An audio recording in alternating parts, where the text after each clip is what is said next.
Hardware पर roof inspection करते समय टीआई के दौरान में कुछ सावधानियां बरती जाती हैं जिनके बारे में विशेष ध्यान दिया जाता है। रूफ इंस्पेक्शन के लिए लाइन बंद करने से पहले यह सुनिश्चित किया जाता है कि किसी लोगों का पेंटोग्राफ ऊपर तो नहीं है, यानी लोको चार्ज कंडीशन में तो नहीं है। ये सुनिश्चित किया कि लोको चार्ज कंडीशन में नहीं है। फिर चाबी लेकर के आइसोलेटर का लॉक खोला जाता है। लॉक खोलने के बाद में आइसोलेटर ओपन करते समय ये ध्यान दिया जाता है कि आइसोलेटर का कोई कपाट ढीला ना हो, लूज ना हो, किसी तरह की एबनॉर्मल साउंड ना हो, कोई एबनॉर्मलिटी ना हो।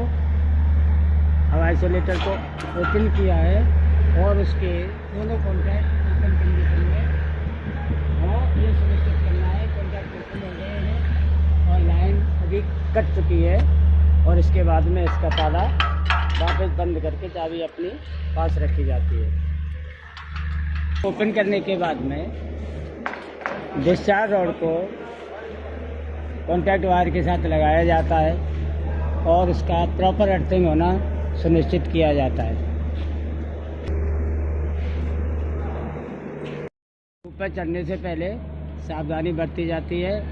इसमें अगर ट्रॉली है तो बहुत ही अच्छा है, जिसमें गिरने की संभावना नहीं रहती है। अगर यदि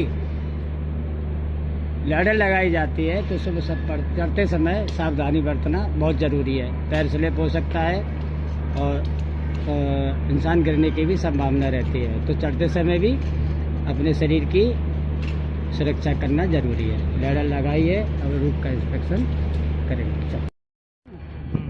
रूफ इंस्पेक्शन का कार्य शुरू करते समय एक एंड से शुरू करते हुए दूसरे एंड तक निकलना है। ये अभी ये फ्लैशर लाइट का गिलास क्लीन करेंगे, ऊपर भी कपड़ा मार्क होगा। उसके बाद हॉर्न का लीकेज देखेंगे, कहीं कोई हॉर्न नट बोल्ट लूज तो नहीं है। और फाउंडेशन चेक कर लिया। अभी सर्वो मोटर का इंस्पेक्शन करेंगे, यहाँ से कहीं लीकेज ना हो, स्प्रे पेन निकले ना हो, बेस बोल्ट हाथ लगाते उंगली मत दिखाओ, आप बोल्ट ऐसे टाइट करके देखेंगे, बेस बोल्ट लूज ना हो। इंसुलेटर इसका पुल रॉड इंसुलेटर क्रैक ना हो। इंसुलेटर उसको साथ ही साथ विम से लेकर के साफ करना। तुम विम लगाओ।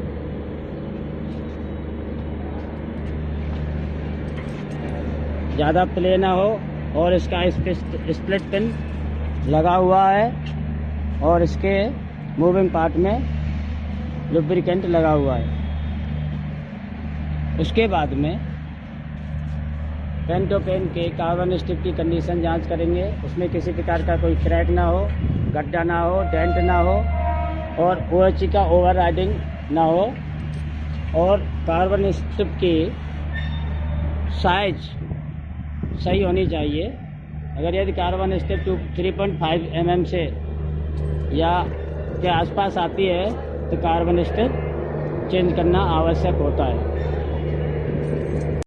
पेंटो पेन चेक करते समय पेंटो का side by up and down movement, side by side movement, उसके प्लंजर में लगी हुई स्प्लिट पिन, उसका up and down movement free होना चाहिए।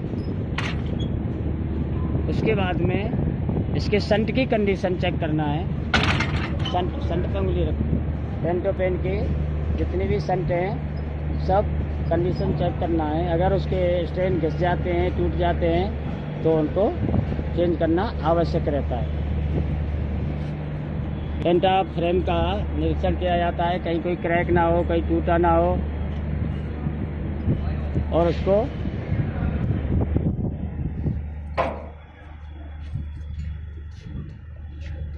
ये योक है, योक को संट वगैरह पूरी अच्छी तरह से उसका फ्री मूवमेंट देख लेते हैं। उसके बाद में पेंटा इंसुलेटर चेक कर लेते हैं, उसके फाउंडेशन बोर्ड ढंग से ठीक प्रकार से टाइट होने चाहिए, लूज नहीं होने चाहिए, इंसुलेटर क्रैक नहीं होना चाहिए और उनकी सही तरह से साफ़ सफाई ग्रीस से क्या विम से साफ करके इनको अच्छी तरह से एक साथ चमकदार स्थिति में होनी चाहिए। उसके बाद में रूफ इंसुलेटर चेक करेंगे, बस बार इंसुलेटर चेक करेंगे, उसका फाउंडेशन, उसके कॉलर वगैरह टूटा ना हो, ऊपर का कॉन्टैक्ट इंटैक्ट हो और इसमें जो लगी हुई क्रैम्प है वो लूज ना हो और इसका जो कनेक्शन है वो ठीक प्रकार से लगा हो, इसमें किसी प्रकार का ओवर हीटिंग का निशान नहीं होना चाहिए, ये सुनिश्चित किया जाता है। उसके बाद में ये आती है लूज ना हो और उसमें ग्रीस लगी हुई हो।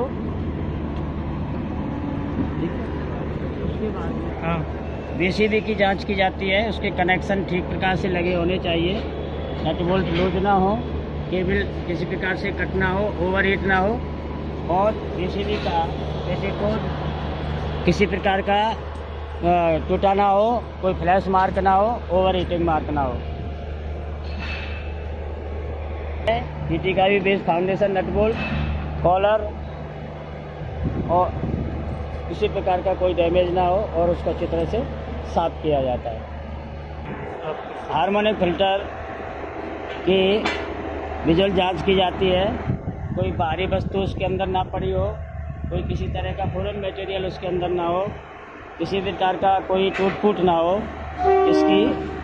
इसको चेक करते हैं, जांच करते हैं, उसके केबल कनेक्शन लगे हुए हों, किसी प्रकार का कट ना हो, ये भी हम विजुअल चेक कर लेते हैं। इस प्रकार से हम पेंटोग्राफ के दूसरे पेंटोग्राफ की तरफ जा रहे हैं और वहाँ पर दूसरे पेंटोग्राफ का भी पहले पेंटोग्राफ के अनुसार ही तरह ही पूरा विजुअल चेक करते हैं और एब्नॉर्मलिटी होती है तो उसे ठीक करते हैं, बाकी उसकी साफ़ सफाई करके उसको रूफ इंस्पेक्शन को कंप्लीट कर देते हैं। इंस्पेक्शन करने के बाद बेस इंसुलेटर रॉड हटाया जाएगा।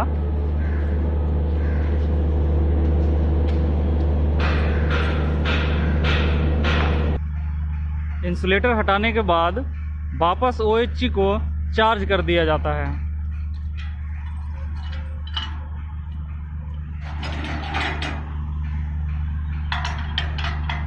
इसके बाद ताला वापस लगाकर चाबी सुपरवाइजर के पास जमा कर दिया जाएगा।